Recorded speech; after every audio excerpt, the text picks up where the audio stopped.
Hello students. Last lecture में हमने second chapter start किया है। आज हम पहले देखेंगे सेकंड चैप्टर का ओवरव्यू, उसके बाद देखेंगे नेक्स्ट पॉइंट। तो फर्स्ट हमने देखे थे वर्क क्या होता है। तो वर्क होता है फोर्स इनटू डिस्प्लेसमेंट। ठीक है, जिस तरह से भी आपका फोर्स जिस डायरेक्शन में होगा फोर्स इनटू डिस्प्लेसमेंट, और डिस्प्लेसमेंट को हम क्या करते हैं, एस से डिनोट करते हैं। ठीक है, यानी एफ इंटू एस आपका ये फॉर्मूला बनेगा। तो वर्क क्या होगा, work is set to be done when a force applied on an object causes displacement of the object. यानी जब भी किसी चीज़ के ऊपर, कोई ऑब्जेक्ट के ऊपर फोर्स लगती है तो क्या होता है, उसमें डिस्प्लेसमेंट होता है, तो उसे हम है ना वर्क कहते हैं। ठीक है, तो वर्क क्या होता है, कोई भी ऑब्जेक्ट का एक पॉइंट से दूसरे पॉइंट की तरफ मूव होने को हम क्या कहते हैं, वर्क कहते हैं। ठीक है, और जो ऑब्जेक्ट है वो मूव होगा सिर्फ और सिर्फ जब उसके ऊपर फोर्स लगेगी तभी। ठीक है, वो खुद से मूव नहीं होगा, जब तक कि हम उसको फोर्स नहीं लगाएंगे तब तक कि वो मूव नहीं होगा। तो इसलिए क्या कहते हैं कि वर्क जो होगा आपका फोर्स इनटू डिस्प्लेसमेंट होगा, यानी फोर्स कितना लग रहा है इनटू डिस्प्लेसमेंट कितना हो रहा है, उसका मल्टीप्लिकेशन कर देंगे तो आपको टोटल वर्क आ जाएगा। चलिए नेक्स्ट देखते हैं, जस्ट ए ओवरव्यू देख लेते हैं वन वन। ये हमारे पास कुछ एग्जांपल्स थे, जिसमें फर्स्ट जो है ये लेडी क्या कर रही है, उसके पास एक हाथ में बॉक्स है। ओके, इस वो क्या कर रही है, ए पॉइंट से बी तक के मूव कर रही है, बी से फिर से ए तक के मूव कर रही है। इसका मतलब क्या है, फॉर एग्जांपल ये डस्टर है और ये टेबल को साफ कर रही है, तो वो क्या कर रही है, पहले ए से बी तक के मूव कर रही है, बी से ए तक के मूव कर रही है। ठीक है, तो इसमें क्या हो जाएगा, पहले ए से बी तक के मूव हो करेगी वो, फिर बी से ए तक के मूव करेगी। ठीक है, तो ये क्या हो जाएगा, उसका वर्क हो रहा है। ये डस्टर को ए से बी तक के मूव करने के लिए उसको इधर साइड फोर्स देना पड़ रहा है। ठीक है, ए से बी की तरफ फोर्स देना पड़ रहा है, और जब उसको बी से ए तक के मूव करना है तो बी से ए की तरफ फोर्स देना पड़ रहा है उसे। ठीक है, तो ये उसका वर्क हो रहा है। इसी तरह से ये देखिए, ये लड़की क्या कर रही है, एक टॉय है, ये टॉय को क्या कर रही है, अपनी तरफ खींच रही है। तो इसका जो डायरेक्शन है फोर्स का, वो इस डायरेक्शन में, वो अपनी तरफ अपने हाथ में रस्सी पकड़ी हुई है। ठीक है, तो ये इस डायरेक्शन में उसको फोर्स अप्लाई कर रही है, और उसके रिएक्शन में क्या हो रहा है, ये इस तरह से इस डायरेक्शन में मूव हो रहा है। ठीक है, तो ये हमने क्या किए थे, लास्ट में इक्वेशन ड्राइव किए थे। तो इसी तरह का बॉक्स दिया था, और बॉक्स देने के बाद उसने क्या किया था, यहाँ पे एक फोर्स जो अप्लाई हो रही है यहाँ पे हो रही थी, और F1 जो है जिस डायरेक्शन में डिस्प्लेसमेंट हो रहा है वो एक था। ठीक है, उसके बाद ये जो दोनों के बीच का जो एंगल बन रहा था उसको हमने थीटा कंसिडर किए थे। ठीक है, तो यहाँ पे हमने इस तरह से देखे हैं। नेक्स्ट है, ये कार देखिए, ये कार ख़राब हो गई है, इसे दूसरी कार खींच कर ले जा रही है। ठीक है, तो ये जो खींचेगी इसको, तो फोर्स क्या कर रही है, इस डायरेक्शन में अप्लाई कर रही है। फोर्स अप्लाई करने की वजह से क्या हो रहा है, इसमें डिस्प्लेसमेंट हो रहा है। तो ये हमारे पूरे वर्क के एग्जांपल्स थे। नेक्स्ट आते हैं, तो ये हमने डेरिवेशंस देखे लास्ट टाइम। तो डेरिवेशन क्या देखे हमने कि यहाँ पर कैसा है, ये जो टॉय था वो बॉक्स की जगह जो है वो टॉय है। ठीक है, ये देखिए टॉय हो, ये टॉय है, और उसके बाद है ना जो फोर्स अप्लाई हो रही है उसमें फोर्स इस डायरेक्शन में अप्लाई हो रही है, और जो मूवमेंट है वो इस डायरेक्शन में मूव हो रहा है, और ये दोनों के बीच का जो एंगल बन रहा है उसे हमने थीटा थीटा कंसिडर किया है। यहाँ पे बताया है कि यहाँ पे क्या है, हमने थीटा कंसिडर किया है उसको। कि वर्क जो है हमें पता है, work is equal to force into displacement, ये हमारा फार्मूला होता है। ठीक है, अब यहाँ पे देखिए, जब भी हमारे को क्या होता है कि अब एंगल का डायरेक्ट किसी चीज़ का एंगल बताया जाता है, यानी फोर्स का एक है और फोर्स के बाद डिस्प्लेसमेंट, दोनों के बीच का जो एंगल है, यहाँ पे एंगल की बात की जाए तो एंगल होने की वजह से हम क्या करेंगे, यहाँ पे कॉस का यूज़ करेंगे। ठीक है, ये हमारा ट्रिग्नोमेट्री में आएगा। अब ये देखिए यहाँ पे एक है ना ट्रायंगल बन रहा है, अगर आप देखें तो ये इस तरह से ट्रायंगल बन रहा है। तो कॉस थीटा का जो फार्मूला है, कॉस का जो फार्मूला है, कॉस का फार्मूला होता है base divided by hypotenuse. Hypotenuse क्या होता है, जो आपका परपेंडिकुलर जो 90 डिग्री का जो एंगल बन रहा है उसके जो अपोजिट साइड होता है ये आपका हाइपोटेनियस होता है। ठीक है, तो ये हमारा कॉस का फार्मूला होता है। तो कॉस आप अपना ट्रिग्नोमेट्री में आगे पढ़ेंगे, बस आप ये समझ लीजिए कॉस का जो फार्मूला होता है बेस डिवाइडेड हाइपोटेनियस होता है, ये आपका बेस है, और 90 डिग्री के अपोजिट जो भी होगा, जो भी साइड होगा उसको हम बोलेंगे हाइपोटेनियस। ठीक है, तो बेस डिवाइडेड बाय हाइपोटेनियस से आपका कॉस का फार्मूला होगा। इस तरह से हमारे पास क्या आ जाएगा, F1 is equal to F into cos Q. ठीक है, यानी F1 जो है ये डिस्प्लेसमेंट जो इस तरह से होता है वो F1 is equal to F into cos Q. यहाँ पे F है, यहाँ पे देखिए बेस है, ये F1 बेस है, और डिवाइडेड बाय ये एफ, ठीक है, divide F1 divide by F, ये is equal to cos Q आएगा आपका। अगर हमको यहाँ पे F1 की वैल्यू मालूम करना है, हम क्या करेंगे, F1 को यहीं पर रुका देंगे और F को क्या करेंगे, इधर साइड पुट कर देंगे, इधर साइड लेकर चलेंगे, तो क्या हो जाएगा, ये F1 is equal to F cos Q हो जाएगा। ठीक है, अब देखिए हमारे को पता है work done is equal to F into S होता है, ठीक है, फोर्स इंटू डिस्प्लेसमेंट होता है, तो work is equal to F into, यहाँ पे देखिए जो फोर्स है F is F cos Q है, जो पे आपका फोर्स लग रहा है, ठीक है, फोर्स क्या है आपका एफ कॉस क्यू है, तो आप क्या करेंगे इसको F cos Q S as it is, ठीक है, एस हमारा एज इट इज़ हो जाएगा। तो हमने एफ फोर्स की जगह क्या पुट किया, हमने एफ कॉस क्यू पुट किया है। उसके बाद हम क्या करेंगे, work is equal to F cos Q, हम इस तरह से लिख सकते हैं एफ एस कॉस क्यू। तो ये हमारा सिंपल सा डेरिवेशन था, बहुत ही ईजी है, इसमें कुछ डिफिकल्टी नहीं है। ठीक है, नेक्स्ट आते हैं हम ये टेबल की तरफ। अब हम देखेंगे यूनिट ऑफ वर्क। अब देखिए हर एक चीज़ को नापने के लिए कुछ ना कुछ यूनिट लगता है हमें, जैसे कि हम लिक्विड को अगर देखना है तो हम 1 लीटर 2 लीटर इस तरह से हम नापते हैं, ठीक है, और उसी तरह से हम क्या कहते हैं, अगर कुछ सॉलिड चीज़ को देखना है तो 1 kg 2 kg इस तरह से हम इसको यूनिट में नापते हैं। अब देखिए यहाँ पे work is equal to force into displacement हमको पता है और हमको इसका यूनिट निकालना है, तो क्या हम इसका ऐसा यूनिट पहले देखेंगे, ऐसा यूनिट में क्या हो जाएगा। अब देखिए हमें पता है फोर्स का जो यूनिट होता है वो न्यूटन होता है, ठीक है, फोर्स का जो यूनिट होता है वो न्यूटन होता है, और जो आपका डिस्प्लेसमेंट है उसका जो यूनिट होता है वो मीटर होता है, ठीक है, displacement is equal to metre, इस तरह से होता है। और हम क्या कहते हैं इसको, यूनिट ऑफ फोर्स क्या हो जाएगी आपको, न्यूटन मीटर है, ये बात ध्यान रखिए, न्यूटन मीटर है। तो हम न्यूटन जो मीटर है उसको हम क्या कहते हैं, जूल कहते हैं, न्यूटन मीटर जो उसका होता है हम उसको जूल कहते हैं। तो एक बात ध्यान रखिए, जो भी आपका जूल होगा, ठीक है, एक जूल आपका 1 न्यूटन 1 मीटर होगा, एक जूल आपका क्या हो जाएगा, 1 न्यूटन 1 मीटर होगा।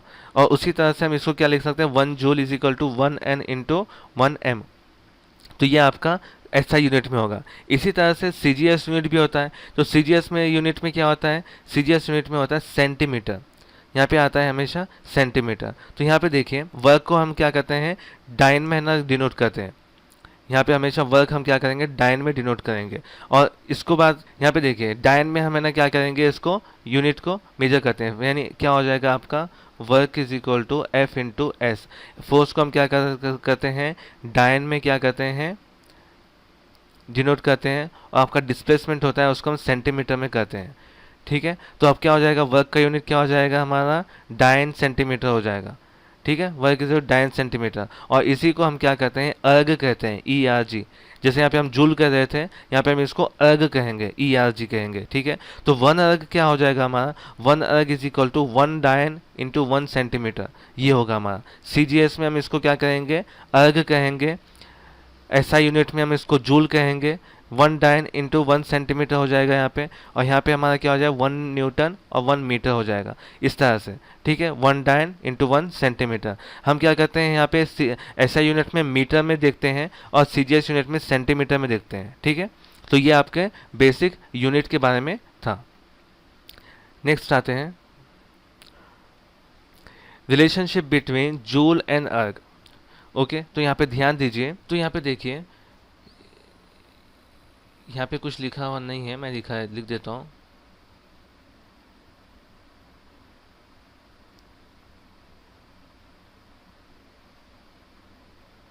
ओके, चलिए देखिए यहाँ पे,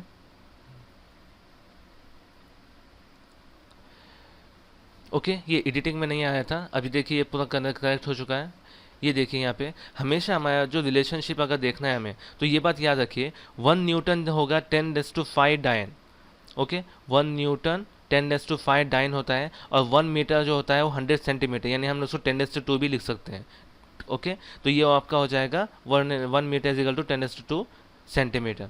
तो वर्क अगर हम देखें तो फोर्स इंटू डिस्प्लेसमेंट होता है, तो हम क्या कर सकते हैं, work is 1 joule is equal to 1 newton into 1 metre हम लिख सकते हैं। अब देखिए यहाँ पे 1 न्यूटन क्या है हमारे पास, 10⁵ डाइन है, तो हम क्या इसको यहाँ पे 10⁵ डाइन लिखेंगे, और जो 1 मीटर है उसको 10⁻² सेंटीमीटर लिख सकते हैं। अब देखिए 10⁵ इंटू 10⁻², ओके, तो ये बन जाएगा आपका 10⁻7।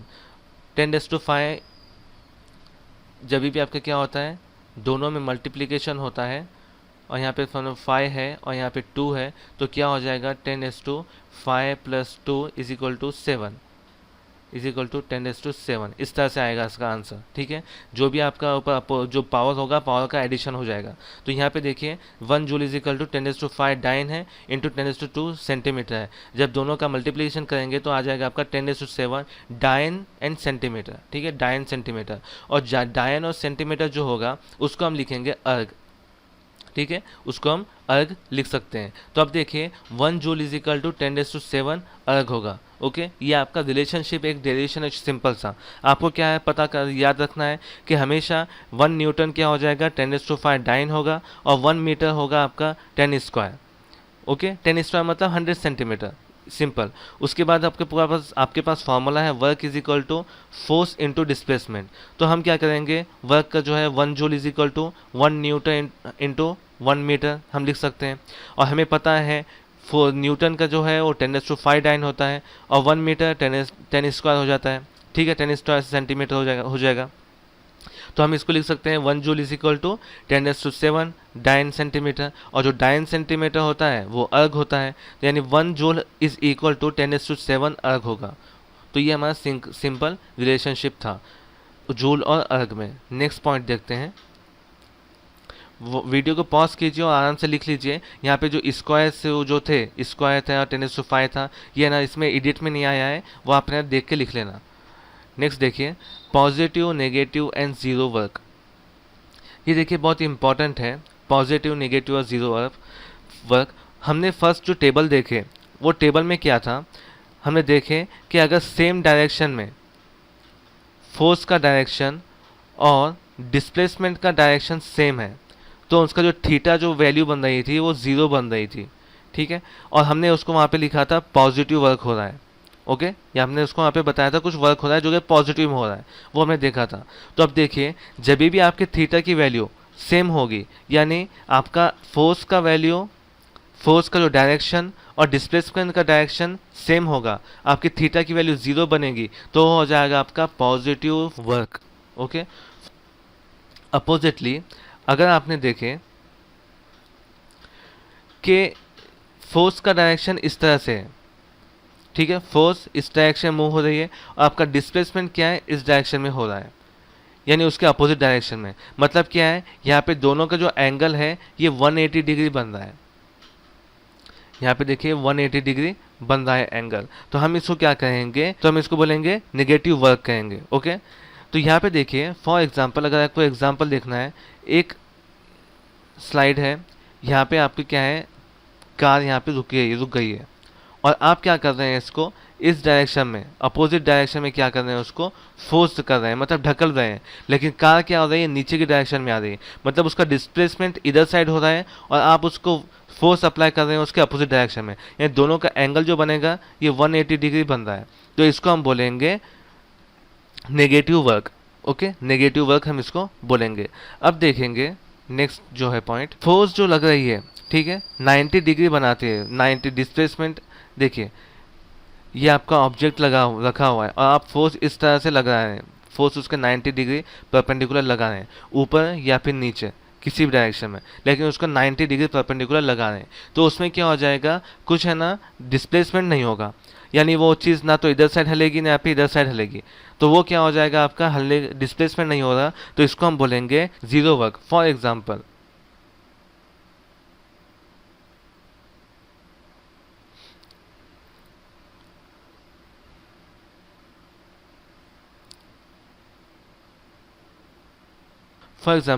चलिए यहाँ पे कंसिडर कीजिए, एक यहाँ पे कुछ टॉय है, ठीक है, ये रुका हुआ है, और आप क्या कर रहे हैं, उसको ऊपर की डायरेक्शन में क्या कर रहे हैं, इसको यहाँ पर इस तरह से ऊपर की डायरेक्शन में फोर्स अप्लाई कर रहे हैं। मतलब टॉय जो है यहाँ पे रुका हुआ है और यहाँ पे जो है इसका आप इसके अपोजिट डायरेक्शन में इसको मूव करने के, यानी उसके अपोजिट डायरेक्शन में उसका फोर्स लगा रहे हैं, यानी दोनों का जो एंगल होगा वो 90 डिग्री होगा। तो टॉय क्या करेगा, या तो इधर साइड मूव होना चाहिए या तो इधर साइड मूव होना चाहिए, ये ऊपर की तरफ तो मूव होने वाला नहीं है। तो क्या हो जाएगा, ये 90 डिग्री, मतलब ये आपका जीरो वर्क कर रहा है, यानी इसमें डिस्प्लेसमेंट कुछ भी नहीं हो रहा है। डिस्प्लेसमेंट अगर आपका जीरो है तो आपका इजीली जो आपका क्या है, फोर्स जो है वो आपका पूरा जीरो हो जाएगा, यानी वर्क भी आपका जीरो हो जाएगा। ठीक है, आपको पता होगा work is equal to force into displacement. अब देखिए यहाँ पे फोर्स आपका लग रहा है कुछ ना कुछ, ठीक है, लेकिन आपका जो डिस्प्लेसमेंट है वो जीरो है, यानी वर्क आपका क्या हो जाएगा, पूरा जीरो हो जाएगा, क्योंकि एनीथिंग इंटू जीरो क्या हो जाएगा, पूरा जीरो हो जाएगा। यानी क्या हो जाएगा यहाँ पे आपका, इसको बोलेंगे हम जीरो वर्क, ठीक है। ये पॉजिटिव वर्क था, नेगेटिव वर्क और ये जीरो वर्क है। इसको समझने के लिए क्या और एक और एग्जाम्पल लेते हैं। चलिए यहाँ पर देखिए एक सिंपल सा एग्जांपल देखेंगे हम यहाँ पे फर्स्ट इसमें देखिए, ये कप है टेबल के ऊपर रखा हुआ, आपने इसको थ्रेड से क्या है, एक नट लटकाया हुआ है, ठीक है। क्या हो जाएगा, जब ये नट लटकाएंगे आप तो क्या हो जाएगा, ये ग्लास है ना स्लाइडली क्या होना हो जाएगा, फोर्स की डायरेक्शन में मूव होना स्टार्ट होगा, ठीक है। आहिस्ता आहिस्ता आहिस्ता इस टेबल के ऊपर वो स्लाइड होगा, तो इसको हम बोलेंगे पॉजिटिव वर्क, ठीक है, पॉजिटिव वर्क। क्यों, क्योंकि देखिए यहाँ पे जो आपका फोर्स जिस डायरेक्शन में लग रहा है, ग्लास भी उसी डायरेक्शन में मूव हो रहा है, यानी थीटा का जो एंगल है आपका जीरो बन रहा है, और आपका जो वर्क हो रहा है वो आपका क्या हो जाएगा, पॉजिटिव वर्क होगा। इसी के अकॉर्डिंगली आप क्या कीजिए, ये फिगर बी में देखिए, तो यहाँ पे देखिए आपने क्या किया, कप के अंदर सेम सिचुएशन है, बस आपने क्या किया, यहाँ पर कुछ बैरियर लगा दिए, ठीक है। तो अब क्या हो जाएगा, ये नट क्या करेगा, उसको यहाँ तक के मूव करेगा, बाद में क्या करेगा, इसको रुका देगा। अब क्या हो जाएगा, ये फोर्स क्या हो रही है, इस डायरेक्शन में मूव हो रही है, लेकिन वर्क जो उसका जो डिस्प्लेसमेंट है, डिस्प्लेसमेंट वो इस तरफ से उसको हटने नहीं दे रहा है, क्योंकि बैरियर है, इसको इस तरफ जाने में रख रहा है, यानी इसका जो एंगल है थीटा का, उस एंगल जो बन रहा है आपका यहाँ पे 180 डिग्री बन रहा है। तो क्या हो जाएगा, यहाँ पे अब आपका आएगा नेगेटिव वर्क, ये आपका आएगा नेगेटिव वर्क। अब इसके अकॉर्डिंग भी देखिए, ये सेंटर में क्या है, कप रखा हुआ है, जिसमें आपको ने क्या है, थ्रेड से बंद दिया है, और सेम वेट के यहाँ पर भी एक नट रखा है और यहाँ पर भी नट रखा है, तो क्या है, सेम डायरेक्शन में फोर्स अप्लाई हो रही है, इधर साइड भी इधर साइड भी। तो क्या हो जाएगा, ये क्या होगा, आपका जो कप है वो हलेगा नहीं, ना इधर साइड हलेगा ना उधर साइड, क्योंकि इसमें क्या है, सेम डायरेक्शन में क्या हो रही है, आपके इधर साइड भी लग रही है, इधर साइड भी फोर्स लग रही है, तो ये हटेगा नहीं। तो हम इसको बोलेंगे जीरो वर्क, क्योंकि इसमें डिस्प्लेसमेंट कुछ हो नहीं रहा है, ठीक है, इसको जीरो वर्क कहेंगे।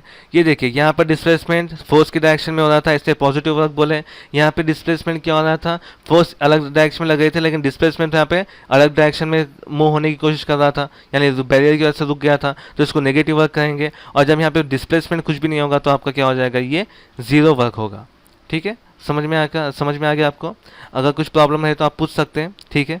टॉपिक को यहीं पर ओके, तो इस पॉइंट को यहीं पर वाइंड अप करते हैं। उसके बाद नेक्स्ट लेक्चर में हम कुछ इसके ऊपर छोटे छोटे सॉल्यूशन देखेंगे, कुछ एग्जांपल देखेंगे, ओके। अगर कुछ समझ में नहीं आया तो आप मुझे मैसेज कर सकते हैं।